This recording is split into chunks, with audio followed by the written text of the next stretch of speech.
Ladies and gentlemen, welcome to the Court-Martail Podcast. Introducing your host for this evening first. He is the host with the most from the West Coast, the Bay Area Brawler, Skyler Greenberg. And his partner, he has colonized, energized, and revolutionized the podcasting wrestling world today.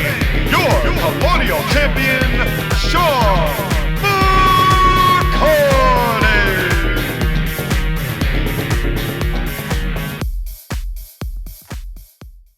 Welcome, one and all, every single body, all limbs attached, some of the limbs attached, doesn't matter how many limbs you got, all you need is ears to listen to the greatest wrestling podcast ever to land on the planet Earth.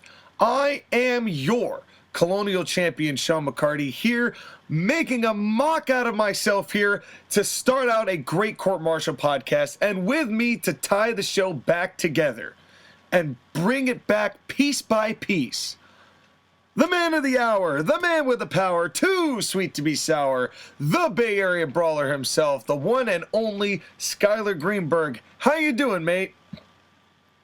Can you send me a super glue gun? Because I'm going to need a lot of it in order to fix this show back up. Yeah, I started all over the place. But sometimes you got to go all over the place to get people's heads to turn, because they don't want to stare, but they can't look away. And that's the way we roll here. And stare. Okay. Sorry. That's right. That's right. Here as we start a terrific edition of the Court-Martail podcast. And as we always start, we have some things that we need to address. Some items that we want to put together to present to you so that you stay as informed as possible. And there's only one anchor who could possibly do that, but he requires a hell of an intro. Roll it.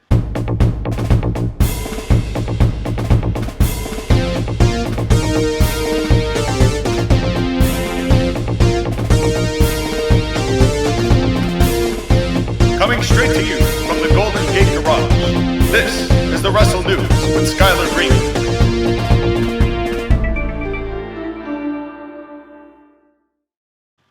That is right, ladies and gentlemen. Welcome to the news of the week with the Bay Area Brawler, Skyler Greenberg, at your service. And this is a very interesting news week, and unfortunately somewhat of a bad one, but we'll get to it when we get to it. Okay. Let's start with WWE, shall we? We shall. Now, on the last SmackDown, I believe that would have been May 7th. Yep. Yes, May 7th. Yep. Daniel Bryan wrestled against Roman Reigns in a loser leaves SmackDown match. And Daniel Bryan lost to Roman Reigns. And this resulted because Daniel Bryan's contract is up with WWE. And right now, he's currently a free agent. And there's the possibility that at 39 years old, Daniel Bryan is considering retirement and part-time wrestling ship, but for right now, he's currently not with WWE. Well, honestly, I feel like this is more influenced by the fact that he wants to be a dad more than anything else. I don't think it's for the, I want to go somewhere else or I'm unhappy with the position I'm in, which he very well might be. I don't know. He's been put in pretty prominent position of late, so I can't imagine he's got to be that upset. But I think it's kind of the same thing with Edge back in 2012, where he doesn't want to end up in a wheelchair and he can't hold his kids and go walk with them or something. Yeah, which is always a possibility. You know, it's something that I think I respect the decision. If Daniel Bryan actually does retire here, I 100% respect that decision. You know, I respected the decision the first time too, to try and ride that out and get cleared by the doctors. So you never know when the itch is going to come back for Daniel, but at least he'll be the perpetrator of his own destiny, so to speak. And the interesting thing is that in interviews that have been released recently, Daniel Bryan has been very candid about his wrestling career. And also, he's been talking a lot about how he doesn't have the same excitement for wrestling that he used to have when he was younger. And that's naturally because he wants to be a dad more. Yeah. And I think that's a natural progression to have. I mean, he's made buckets of money under Vince McMahon's umbrella, so he's not going to have to worry about that. He's still raking in total Bella's money, So they still got that going for him, and he gets to spend the time and create his own schedule, and he doesn't have to travel, which he knows that WWE before too long is going to start a traveling circuit again, and I'm sure he doesn't want to go through that. Plus, he debuted in 1999 of December, so he's been doing this for 21 years, basically. Yeah, and every bump counts. Exactly. He's been doing this for a long time as a wrestler. I'm sure he's had a lot of fun, but it's getting close to the next part of his life, and I can't blame the guy. And this is an important lesson for everyone here. When you have the chance to take time away from work and do the things you want with your kids, do it. Yeah. Because you don't know how long it's going to be. Well, and the fun thing about the wrestling business is, you know that Daniel really is going to have some job security to some degree. Let's say he does wait 9 years and decides to come back. Then, well, hell, if he calls up Triple H, I'm sure Triple H is going to be like, because I'm assuming Vince McMahon is not going to be still running, I hope, into his late 80s. Don't say that, because Vince McMahon is immortal. Don't you know? Yeah, well, God, he's sure acting like it. And I mean, he beat God. So okay, that's true. That's true. And that's the second time that match has been made a reference to on the Court-Martail podcast. So we're going to eventually have to watch that match. For all the cheesiness that it entails. It is, and believe us, it is cheesy. It is the cheesiest. It's Gouda cheesy. But now, let's stay in WWE for a second, and let's talk about something that could have happened to Daniel Bryan if he continues to wrestle. Did you hear about what happened in the match between Sheamus and Humberto Carrillo on the 10th episode, the May 10th episode of Raw?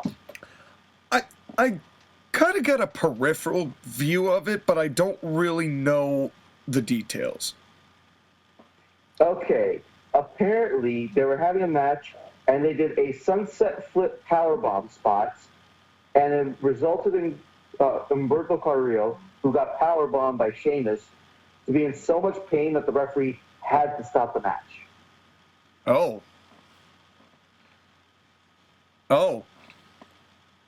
Exactly. And if you watch the spots, they have it on Twitter. If you watch the spot, it is painful. Also, I'll send you a picture of Sheamus trolling Humberto with a Dublin smile, if you will. Yeah, the just stretching out the arms. Now, do we have an update on his condition? Because this was a couple days ago.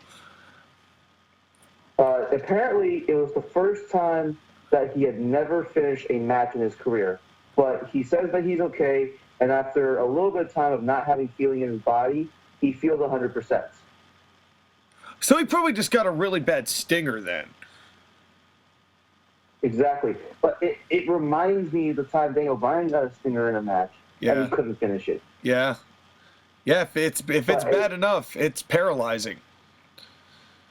And that's the thing that concerns me, is that it's a sunset flip powerbomb on a Monday Night Raw, and that's a move that Sheamus did that Sheamus normally doesn't do.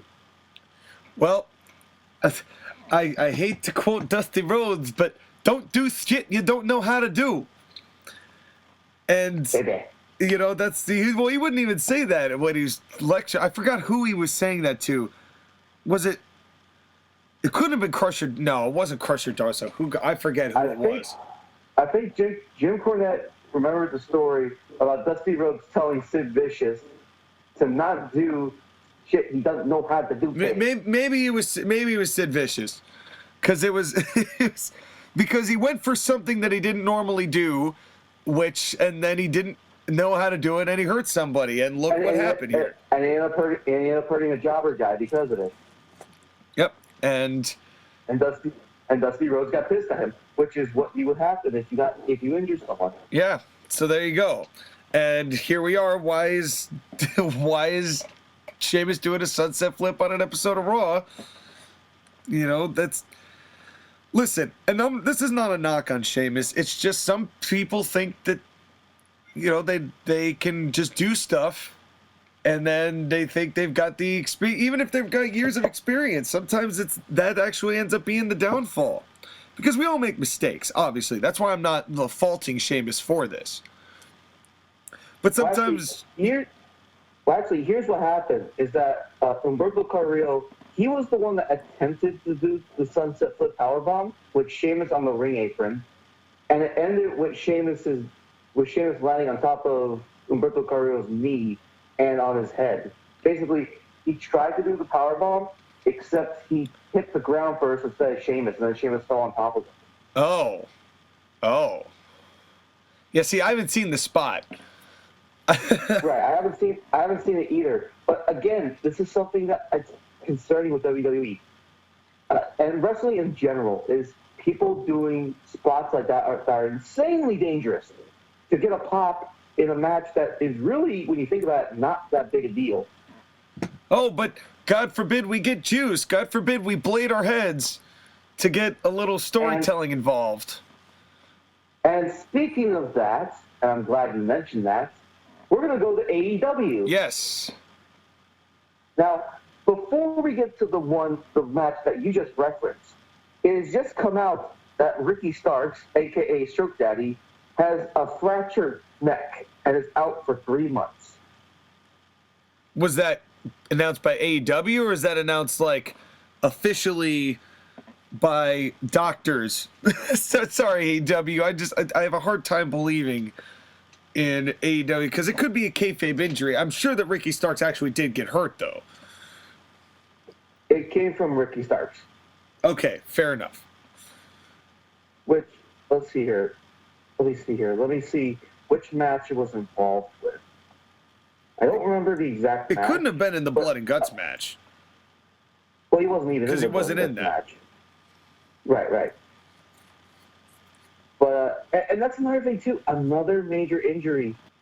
Well, again, injury in wrestling that kind of doesn't sound like it doesn't need to be involved. Yeah, it's well, part of it is that the modern style is so much more gymnastic based, where everything is so fast and everything is done at such a rapid pace that you don't have the margin of error that you would normally have if you were just working a slower paced match, which is something that you see people like Drew have. And I'm not saying that it was necessarily the thing with WWE and like Humberto Carrillo and Sheamus, that I could attribute to just being a freak accident. You know, that just, stuff like that happens. You hate to see it, but it happens. In AEW, they deliberately do really high-paced, high-flying stuff where, yeah, WWE does it too, but not nearly to the extreme that a lot of the people in AEW do, and all of that stuff is so unnecessary to the overall telling of a match. But that's the style that's been accepted. That's what the idolization of the Shawn Michaels and the Rey Mysterios of the world, and there's no knock on either of those guys, because I love both of them. But this is what that's led to, is this. By the way, apparently the spot happened on April 21st on an episode of Dynamite. He was wrestling against Adam Hangman Page. And what happened was Page gave him a German suplex, and Starks tried to land on his feet, but then he over-rotated and the back of his neck hit the mat very hard. Ow.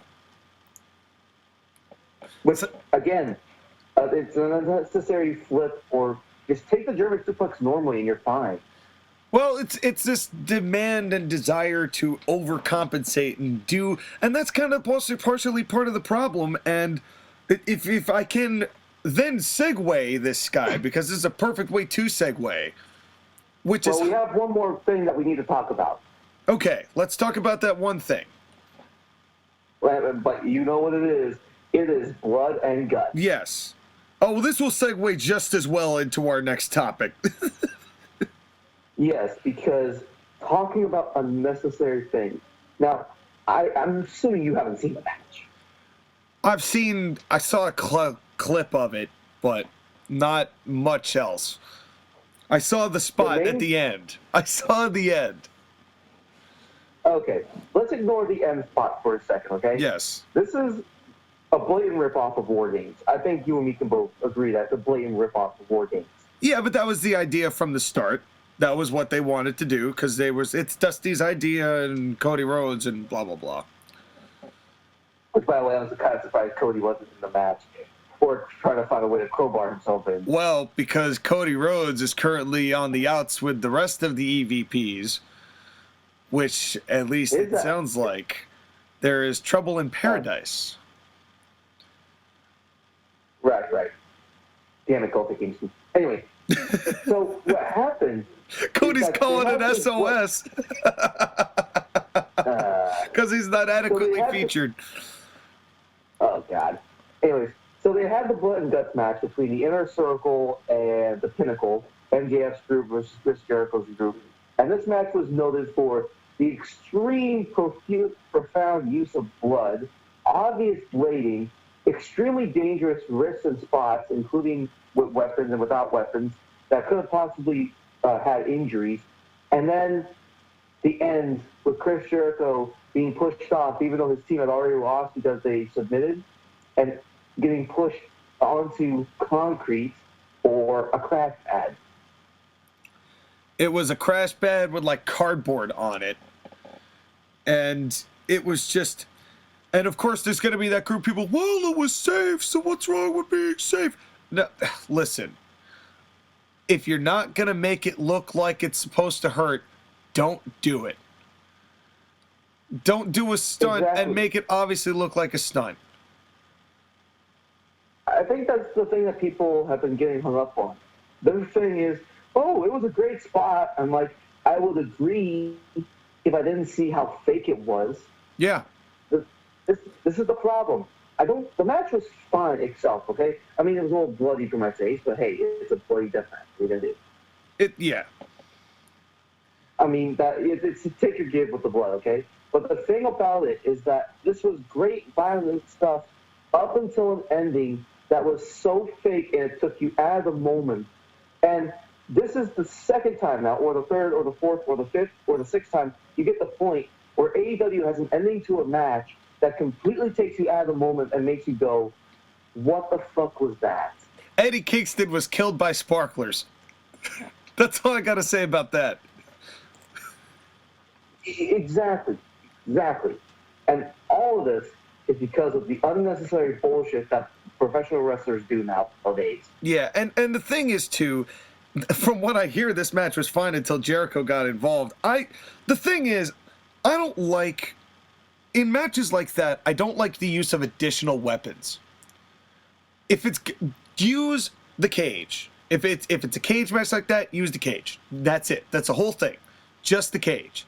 Unless, a heel is skirting in like something at the very end to get some sort of advantage or something like that, if it's part of a finish. But there comes a point, I don't mind the blading at all, right? I don't, unless you're deliberately taking out the blade, pointing at the camera and blading yourself with it. Use some... Well, they didn't point the blade at they didn't blade at the camera by pointing at it, but they basically had the blades that were so visible. Yeah, that's where I draw the line. If you're gonna do it, make it look good. That's it. Or don't blade. Period. And the best part, by the way, was that apparently officials in WWE thought that match set back the wrestling business 30 years, and a bunch of the wrestlers that were part of WWE actually loved the match and would love to be a part of something like that someday. Well, that's because WWE just taps and sucks out the soul of all professional wrestlers they're a part of that umbrella. But I find it funny that management thought that was what set the business back 30 years. Not any of the stuff with Bray Wyatt or Alexa Bliss. No, well, of course, no, because nothing that WWE does is wrong because they're entertainment. They're not professional wrestling. This is not professional wrestling. This is sports entertainment. Yeah, it's just... This is just the thing with both of these companies, and it's just... This match itself, I think that these are the type of guys that I will totally accept having a match of this quality, as far as everything up to kind of the gratuitousness of the violence that is just from all the weapons, right? I don't mind the blading and all that, and I do mind the excessive weapons. And that's something WWE does as well, and I just don't like it. I don't think we need the entire warehouse or the entire Home Depot department store underneath the ring as well. It's too much. It's so premeditatedly set up for this, unless this match was set up to be something like that. But I don't like when the gimmick itself is the cage. Adding weapons is adding a gimmick, unless it's one for the actual finish, like it's actually used as a story device. I can't remember which War Games it was, maybe 95, where one of the heels brought a chair in the end, and then all the guys got into the ring, and then finally the baby faces took the chair from the heels, popped the heels with the chair, and then that was the end of the match. That's fine. But just everybody just throwing stuff at each other for 10 or 15 minutes after Jericho got in, or however long it was, that's too much. And then, of course, then to make something like the crash pad, and Jericho, of all people, who is not known to be a particularly high flyer, not that he wasn't, because he did, the lion salt and stuff like that. This was 100% out of Jericho's wheelhouse. Chris Jericho, a high flyer. Maybe 2 high flying moves, and that's about it. Yeah, and ever since even though he's got the shape of a balloon, he is not lighter than air. But speaking of people who are lighter than air, how's that for a segue? We're gonna move on to our topic of the week, which is high flyers in professional wrestling. What makes them work and what makes them not work? Because I think you can agree with me, Sky. There are far too many of them prevalent in wrestling today. This definitely feels like a trend that started in the early 2000s, where wrestling, because of guys like Mick Foley or Shane McMahon, who took really, really big bumps, and the escalation of professional wrestlers needing to do bigger and bigger moves. And that not just happened with bumps outside the ring, but also in the ring. Absolutely. And it was, part of it is also just the Uber technicians of the world. The people who were starting to grow up watching people like, I hate to use them again, Shawn Michaels and Rey Mysterio, who were doing Rey Mysterio, who obviously was from the Lucha, and Mexico obviously for many, many years has promoted that aerial style. But that used to be exclusively Mexico's thing until Rey Mysterio came up, and Shawn Michaels, even though he worked more American, was still doing a lot more high-flying deal.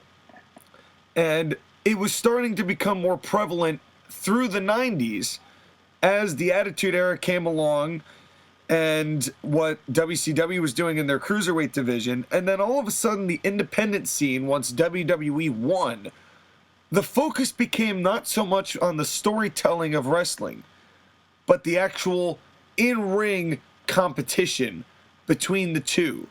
And that over-concentration allowed for more anti-upping, if you will, in the actual acrobatics involved in the contests, a la Ring of Honor. Well, I think part of it is that the high-flying moves are the flashy moves. And because they're the flashy moves, they're the one that will get the attention. And I understand why, because obviously it's really cool watching a guy do a flip, right? Yeah. Of course. When it's done out of the ordinary. But that's the problem, is that it then became the ordinary, and everyone started doing flips more and more and more.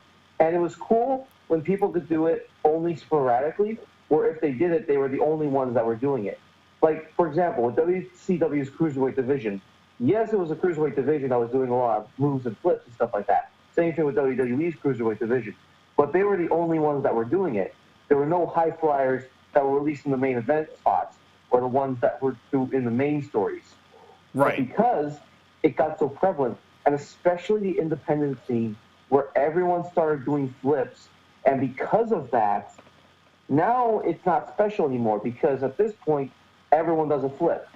You decried at WrestleMania when Drew McIntyre did a flip. I did. And not because he didn't do it correctly, because he actually did, and having that big of a guy fly at you is really, really scary. Looked great. But the thing about But the thing about Drew is that he was one of the few guys who didn't do flips. Yeah. And that made him stand out. Yep. Yeah, and in the defense of the rest of that show, nobody else did a dive except for Sasha Banks. But that was in a effort for Bianca Belair's test feat of strength where she caught her and then brought it back up. And if those are the only two dives on the show, that also makes it a lot more passable. Right. But the point stands. The point definitely stands, Sky, because it's one of those things where when we watch AEW, for example, just to put them into this picture, you see the same suicide dive in every single match, sometimes twice. Exactly. It's now become part of the matches. Yeah. And the problem with high flying is that they present a danger to people's bodies and take a lot of wear and tear out of it. I mean, the spot with Humberto Carrillo, the spot with Ricky Starks, those are dangerous spots, but now they become the norm, so it's more likely people will get hurt. And you know, the most disappointing part about it, too, and now because the risk is so much higher on these guys, you know their careers are going to be shorter. Look at people like Darby Allin and the kind of bumps he's taking. You think that Darby Allin is going to be wrestling in his 40s? I don't.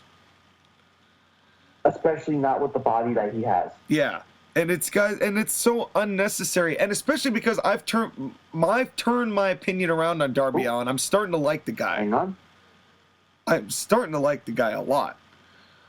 But the issue I have with this whole thing is that the cheers that people give for acrobatics like this is such a fleeting pop.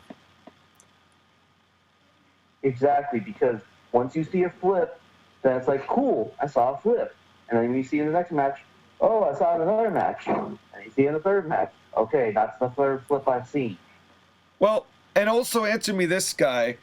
How many people do you remember being invested in? How many wrestlers can you say you were invested in because of a move they did, as opposed to the person they were?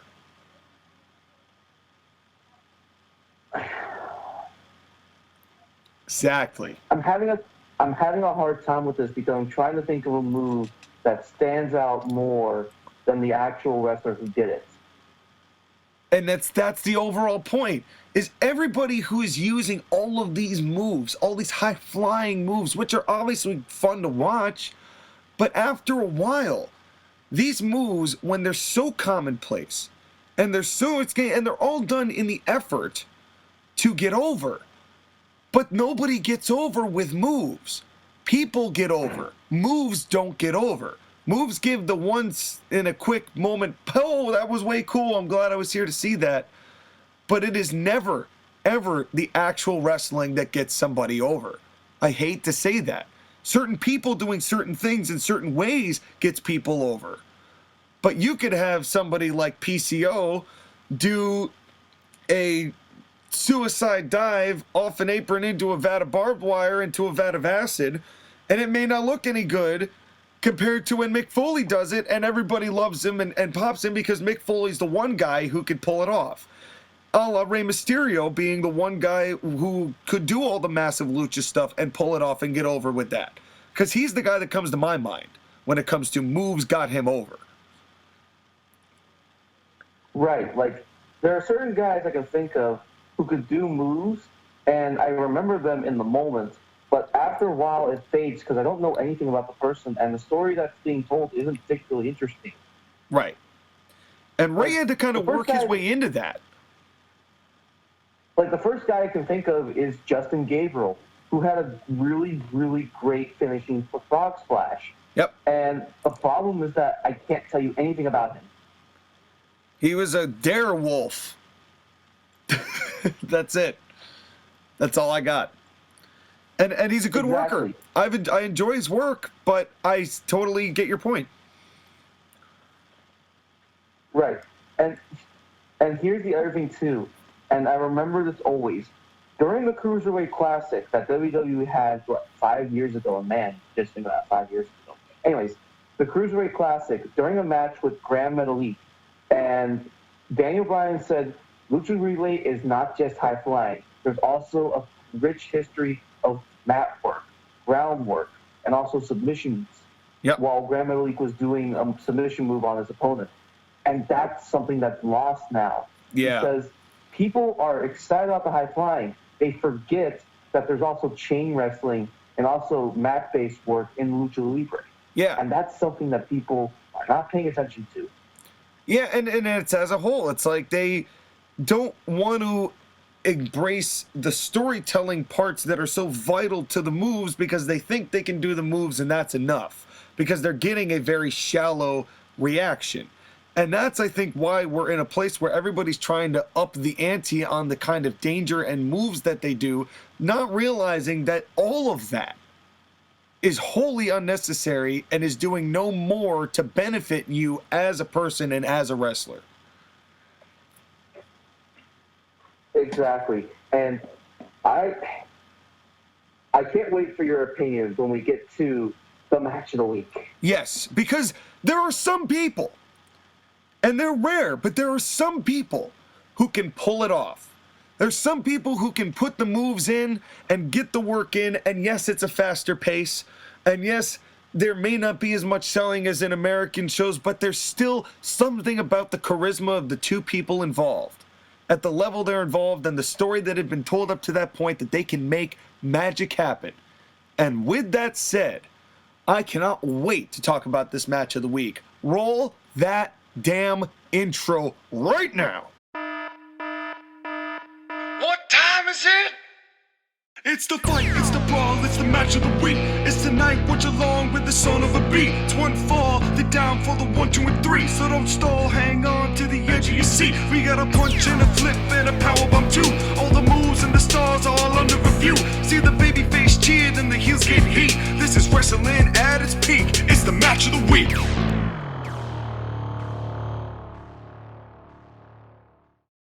That's right, folks. We are here in the 3-2-3 for our match of the week. It is Boyle Heights, right, coming at you, not live, but we're coming at you. Match Striker Vampiro, Lucha Underground. I believe this may be the first Lucha Underground match that we've ever done as a match of the week. We certainly talked about Lucha Underground, but I do agree. I think this is the first match. Yes, so I'm excited to do that. And what a match to choose, because this is arguably maybe the best that they ever put on. Rey Mysterio Jr. versus Prince Puma, a.k.a. Ricochet, a.k.a. Trevor Man. The real man's Trevor Man. And this match, well, let's start with what you thought of this match in a vacuum. So, something I feel about this match is that with the high flying, it's not my style because I like seeing high flying. Yep. But the problem for me is that it can feel like it's too choreographed and too working well with each other. Sure. I totally get that. I will make an exception for this match. Yeah. Because these two are so smooth in the ring, and their transitions are so good that I can forgive it, even if I do kind of feel like they were doing a little bit too much. Yeah, well, of course. And I kind of take some of that off the top because it's Lucha, right? Lucha just in general does a lot more high-flying stuff. So I could let that go.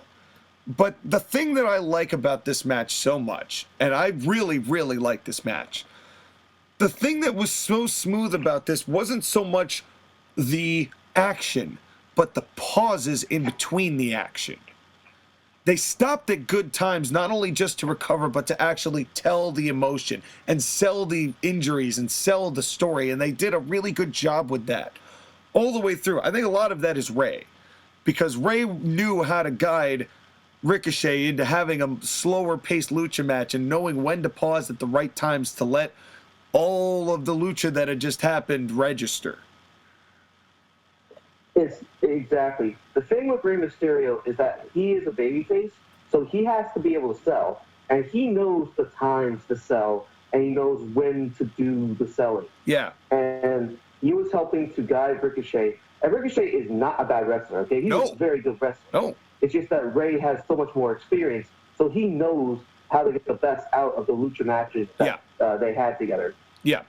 And Puma, what was great about this matchup is that they had built Puma to be like the uber babyface hometown boy, right? And there was, leading up to this, Puma had been kind of put off by certain things, and of course he had kind of done his dark turn, I think after he lost to Pentagon, I believe. And he started wearing the dark outfit instead of the light outfit, which Velveteen Dream nabbed later on. But he was wearing the dark outfit. And so even though it wasn't like his work was heel, because he didn't really work heel, but he was still tweener enough in this situation to where you knew who was babyface and who was heel, who was meant to be which in this matchup, which is another thing that is lost a lot in pro wrestling now. This had a clearly defined heel and babyface, even though this was technically a babyface matchup. That's the part that kind of confuses me about this match, is that Pentagon, for all of his work, wasn't really doing any heel stuff. I actually think this match would have been better if he was just full-blown heel. Puma, that is. Yeah, Prince Puma. Yes.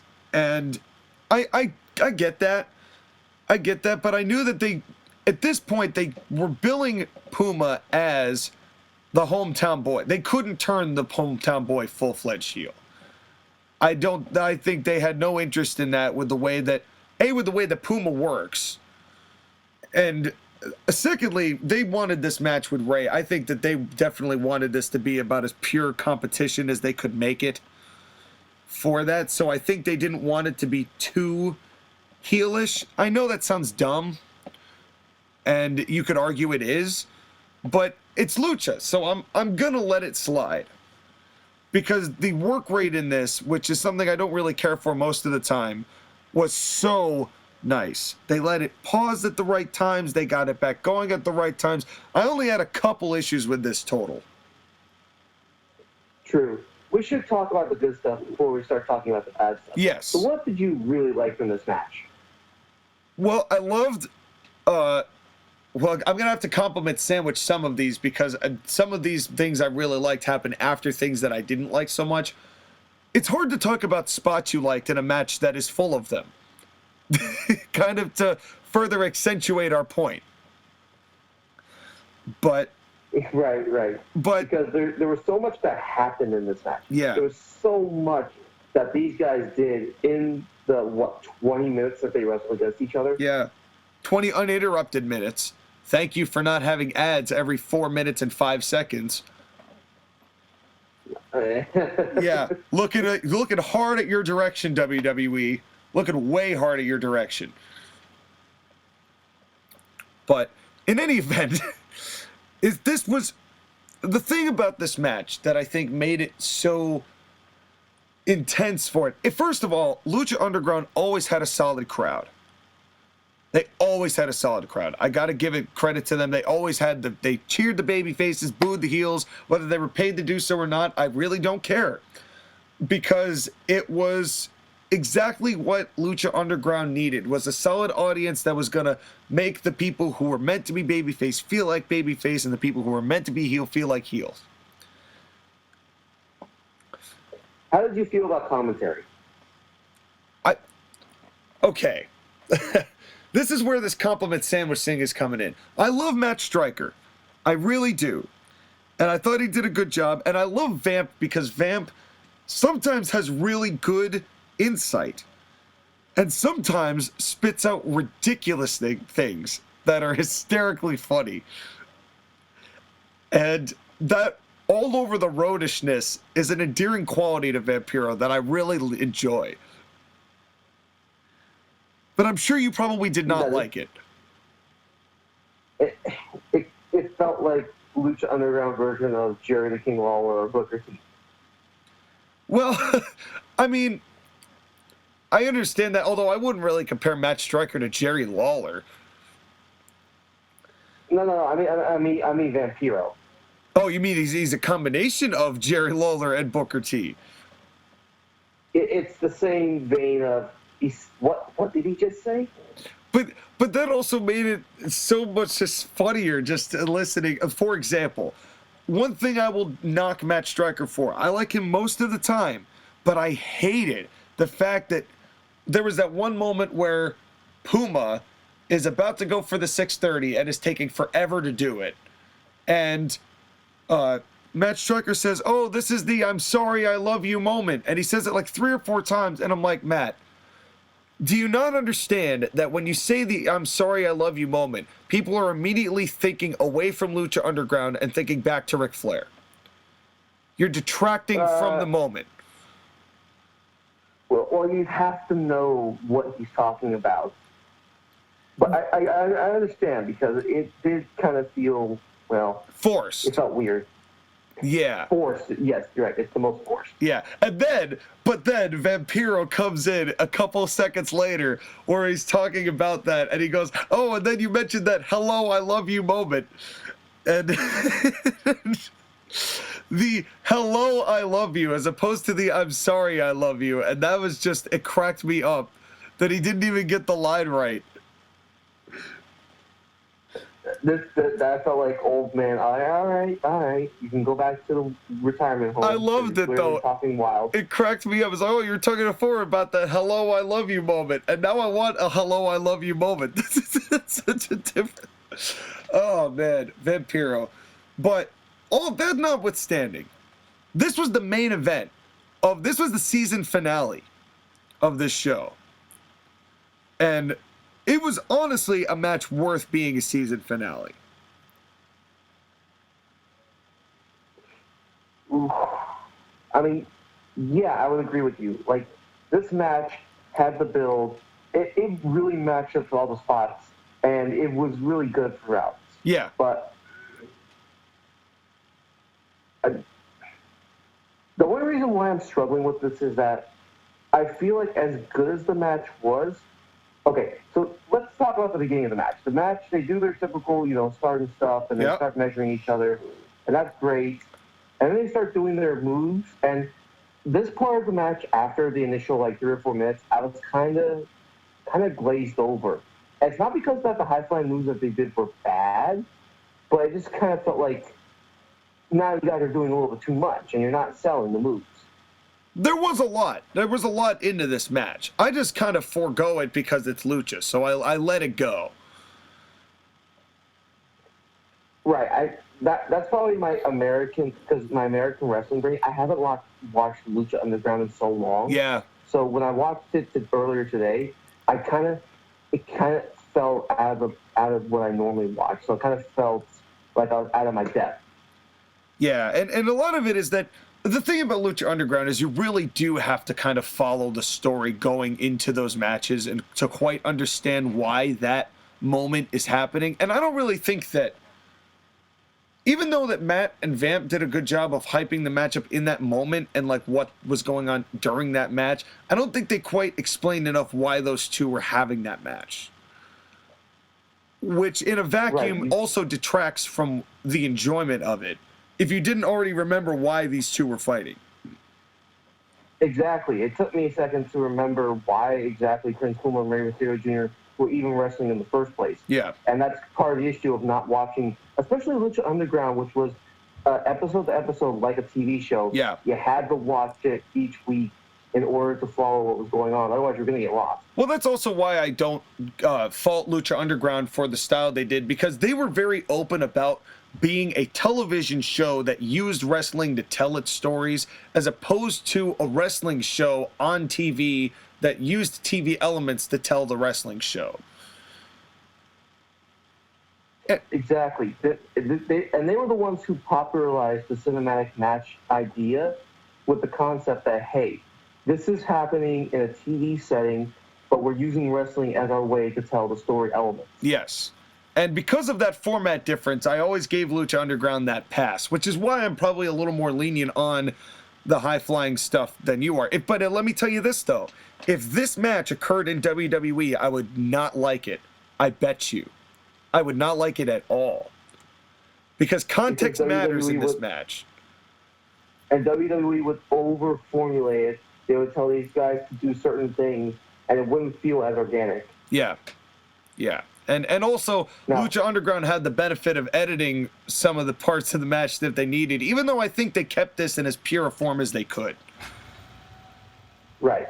Now, are you ready for the most controversial opinion I have about this match? Let's hear it. I do not like Prince Puma's ring gear. I could understand that. I could understand it. It feels too busy. Well, with all the spots. It was a little more faded with the yellow, but it was very apparent with the black. I see what you mean. I love you, Prince Puma. Get better ring gear. Yeah, he did.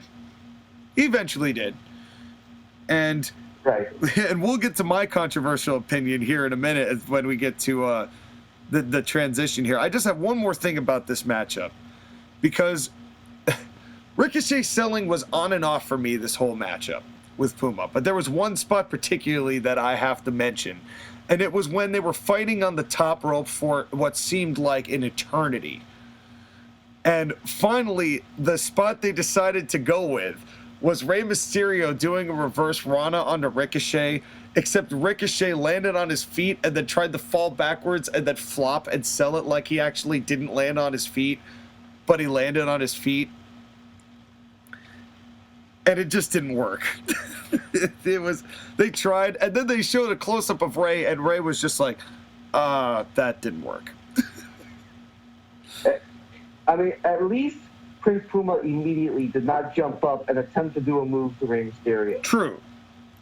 He had the wherewithal to realize, okay, that spot sucks. I'm just gonna sell. Gotta sell it. At least gotta sell it. But it is what it is. Again, I'm not saying that this match is perfect. Far from it. And there were things in my traditionalist wrestling brain, just like yours, Sky, that did not like parts of this match. But all in all, for the context that it is, for the show that it is, and for the individuals involved, I had fun. I had fun with this match. I did too, and I think this was, for what it was, I thought this was a good match, and in the hands of lesser wrestlers would have been real shit. Yeah, oh yeah. Yeah, only these guys in this vacuum, in this spot, could pull a match like this off.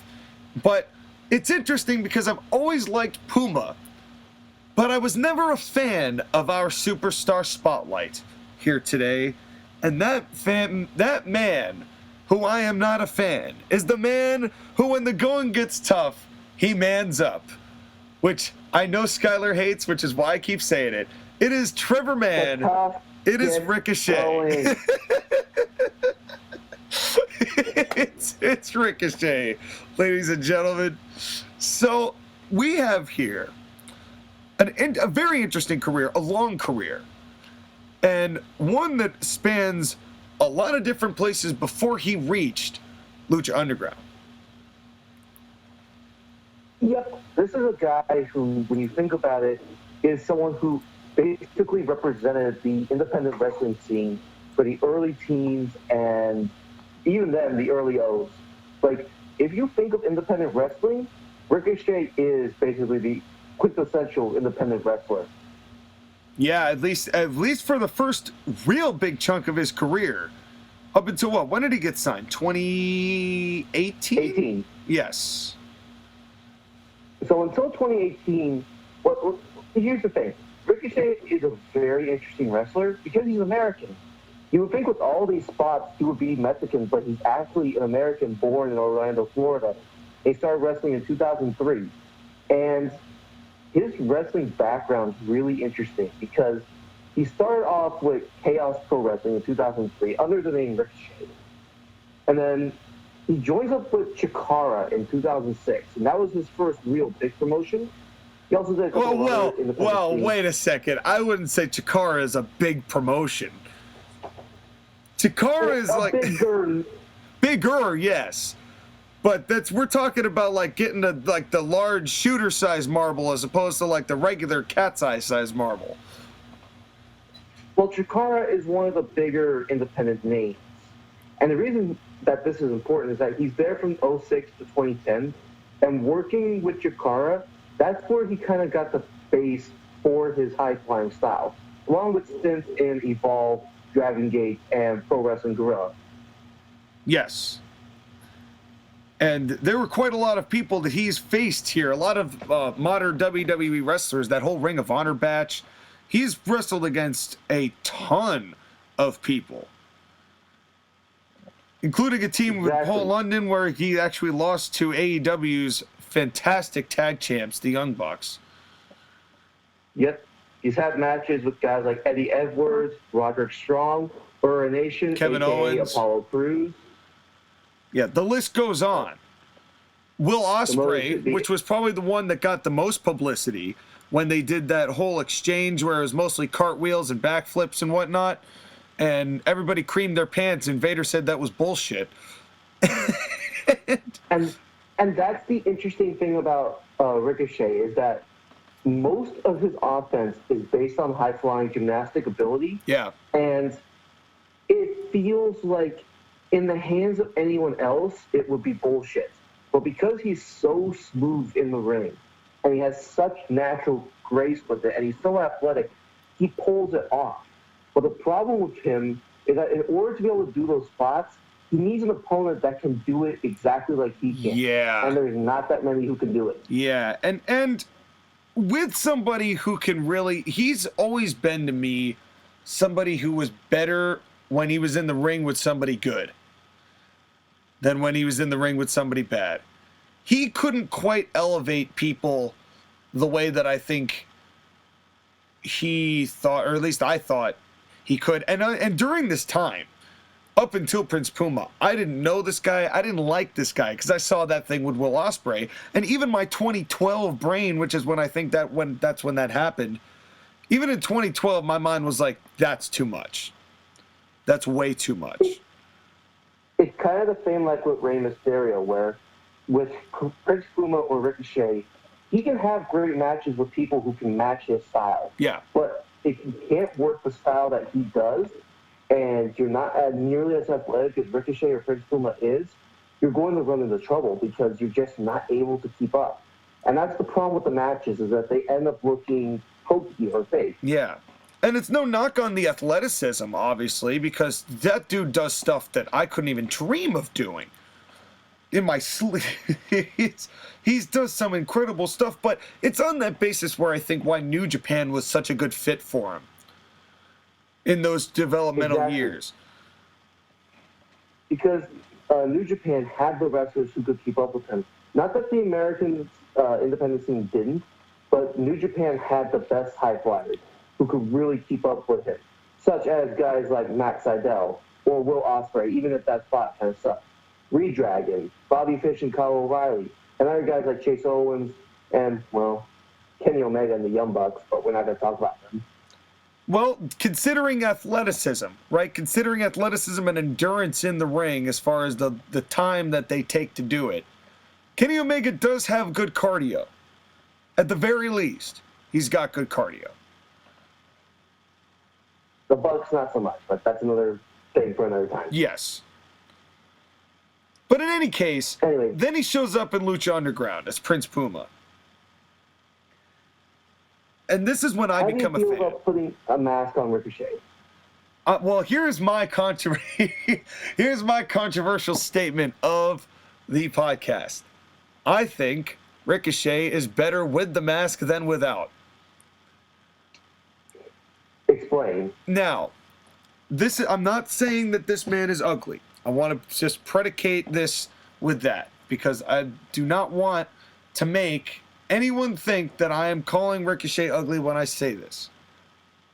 But part of why I liked Prince Puma so much, number one, he didn't talk.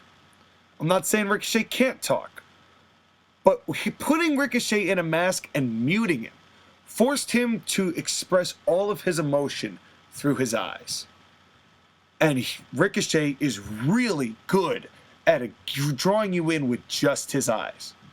I think when you take that mask off and see Mr. Baldy, it just doesn't do it. It doesn't have the same effect.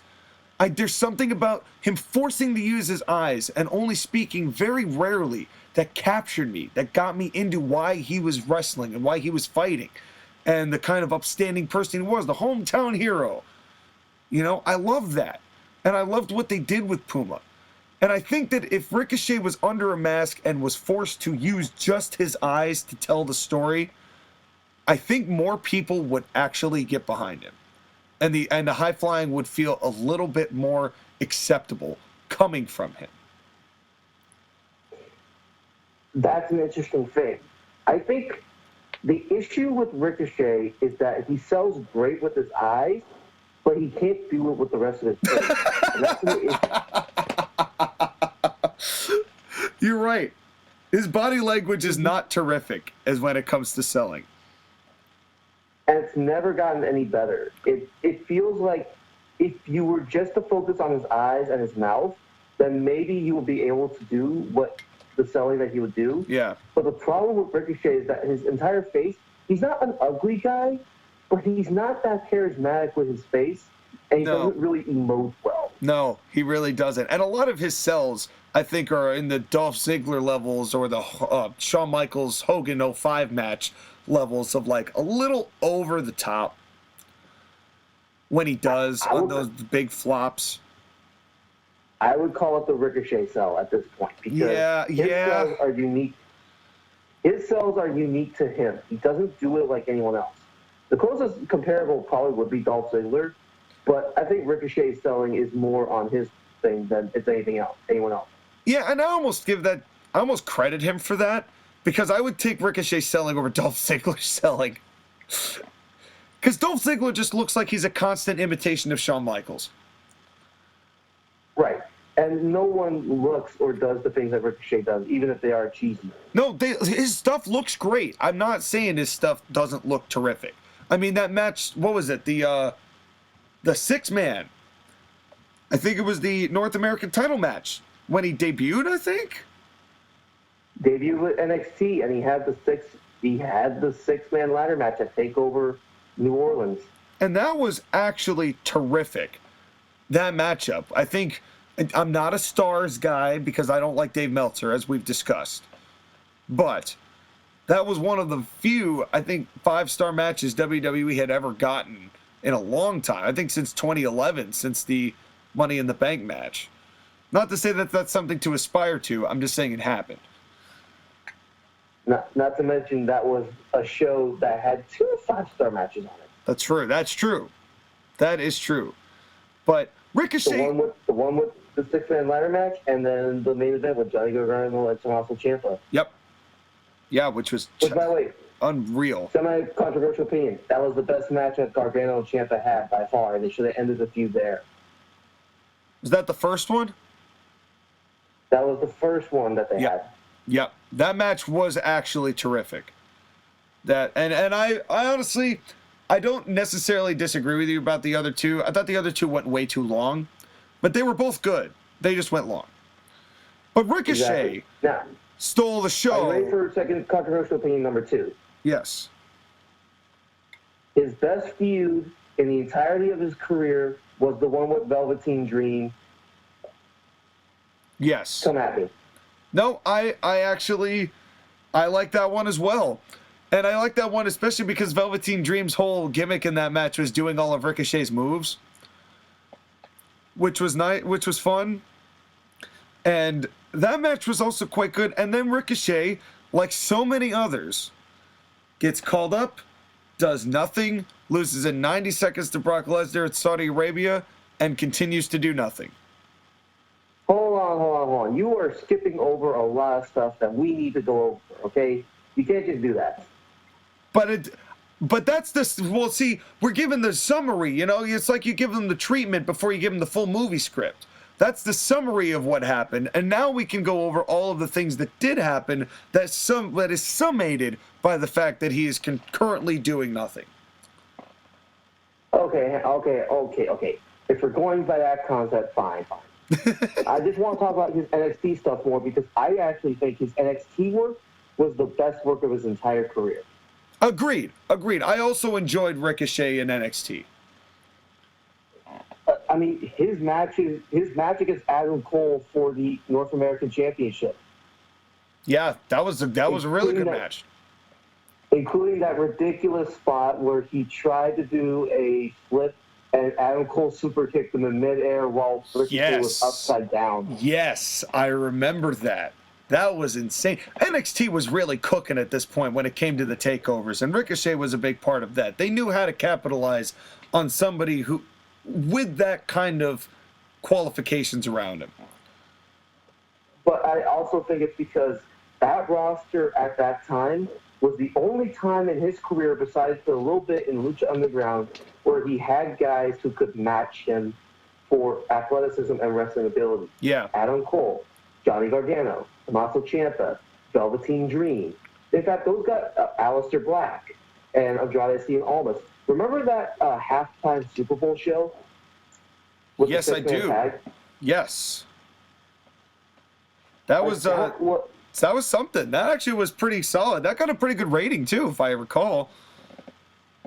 It kind of felt like, and I am going to make this comparison very carefully, because I don't want to make it too big, but it kind of felt like the SmackDown 6 era, where you have these guys who you can put in any combination against each other, and you'll have a banger of a match. Yeah, and I could see that. It definitely had that kind of feeling to it. And they did a really good job, all of them. And a lot of them because they were familiar with each other prior to that point and had done a lot of wrestling with each other up to that point. Exactly. And it was just, again, I think it was part of Ricochet and the best part of his career. And that's not saying much, because when he goes on to WWE, when you think he will be able to take even bigger strides on the main roster. No, wrong. This is the main roster, man. And this is where it started kind of displaying the issues that Ricochet has as a wrestler. I love Ricochet and his moves, but he cannot tell a story in the ring worth a damn. And he's not the most gifted guy on the microphone either. And with WWE and the way the format is, you have to be able to talk. Yeah, it's honestly WWE. He just doesn't fit WWE's main roster style, and that's a lot of these guys. And it's no knock on them. It's just what WWE produces is just not what some of these guys are. Forcing him to say lines also doesn't help. Castrating people of the ability to speak like their people doesn't help. Ricochet is good when he can do one-liners or when he can do short things.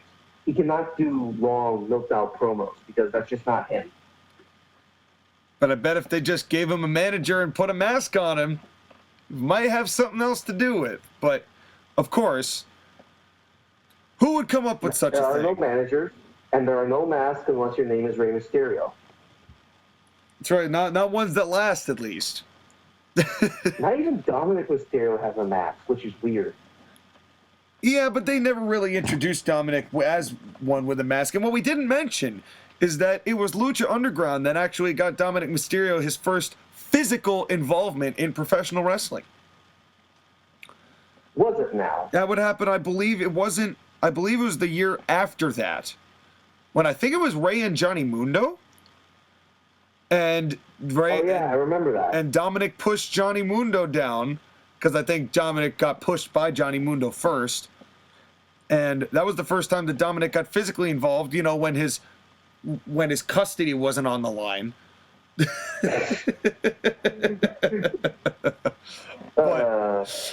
But speaking of which, by the way, you can tune in 2 weeks, and you can see the debut of Dominic Mysterio on National Wrestling League, NWL, and ACPW, Atlantic Coast Pro Wrestling Special. And Rey Mysterio, too. Podcast. Rey Mysterio as well. Oh, I'm going to keep Rey off for a little bit, because I want to, you know, he's a bigger star, so I want to get some more time with him. Well, he's there. They're both there. And, of course, that is, of course, in 2 weeks' time. But Ricochet, just to kind of put a little bow on this whole thing, Ricochet is solid. You know, I'm not saying in any way that he's bad. I'm not saying in any way that he's really, really good. I'm not saying he's great. He's solid. He's a solid talent. Where when he's in an environment that caters to his strengths, he can do some amazing things. But when he's not, he falls flat. That's no knock on the guy. He's in the wrong company. And he's on the wrong brand on the wrong company. Yeah. In honesty, he should have stayed in NXT. just like with Aleister Black, he should have stayed in NXT. Maybe he should have stayed in NXT, and then when he left NXT and went back to New Japan or AAA or something like that, and he could have done some good with them, but you never know where someone's career is going to head. I mean, Daniel Bryan's gone. Where could Ricochet wind up? You never know. But I'll tell you where we're going to wind up. We're going to wind up watching some commercials because it's time for our first commercial break. And when we come back, we have got our, oh my God, WrestleMania Backlash is this weekend, isn't it? It is. Oh, good gravy. Okay, so we're going to have a WrestleMania Backlash review for you, ladies and gentlemen. We're going to have a Match of the Week live stream at some point. And get ready. It's going to be, I'm not sure what to expect from this show. It's going to be a WWE B pay-per-view. That's my prediction. Do you have any predictions, Sky? What? Well, do you know the actual card for it? I know most of the card for it. Okay, let's list off the matches and think whether or not it's going to be good or not. Okay, let's do it. Bobby Lashley versus Drew McIntyre versus Braun Strowman for the WWE Championship. Should have been good. Braun will somehow ruin it. Rhea Ripley versus Asuka versus Charlotte Flair for the Raw Women's Championship. Should be really good. Somehow Asuka will ruin it. Bianca Belair versus Bayley for the SmackDown Women's Championship. That'll be solid. That I think will be pretty good. Dolph Ziggler and Robert Roode versus Rey Mysterio and Dominic Mysterio for the Tag Team Championship at SmackDown. Better than we'll give it credit for, but it's based on the card's going to hurt it. Roman Reigns versus Cesaro for the Universal Championship. Should be really good, but it's going to be a whole lot of not about Cesaro and a lot more about Jimmy Uso, and that's going to hurt Cesaro's stock, and it's going to make me dislike the match. What if Cesaro wins? I will be a very happy man. Even if that's not going to happen. I will be very confused. A confused man, but a happy man nonetheless. Damian Priest versus The Miz in a lumberjack match. I promise you I do not care. And I agree with you. That's it? I don't know. This is a 6-match card. They'll probably have another match or two, but there's some good stuff in there. It's just there's other stuff that doesn't need to be there. I just don't trust WWE's booking. I.e. Braun Strowman and Asuka. I feel like they're both there to take the pins in their respective matches. Yeah. Just the further feuds along, which I don't, why we're calling it WrestleMania Backlash to begin with, but you know, you never know how a show like this is going to go. Bray Wyatt's not on it, so I'm going to have to take that as a win. I feel like Alexa Bliss is going to show up in the middle of that triple threat and attack someone. Oh, yeah, she just might. She just might. Well, just let it be Asuka, and then it can be Alexa Bliss versus Asuka, and we don't have to watch it.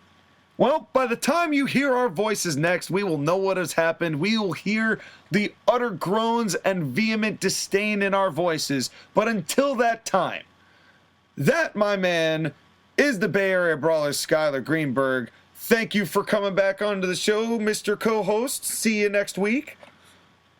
I will see you next week. And, well, we're going to do something special for WrestleMania Backlash. Just stay tuned. Yeah, you just stay tuned where you are. I will see you next week, and I will see all of you next week.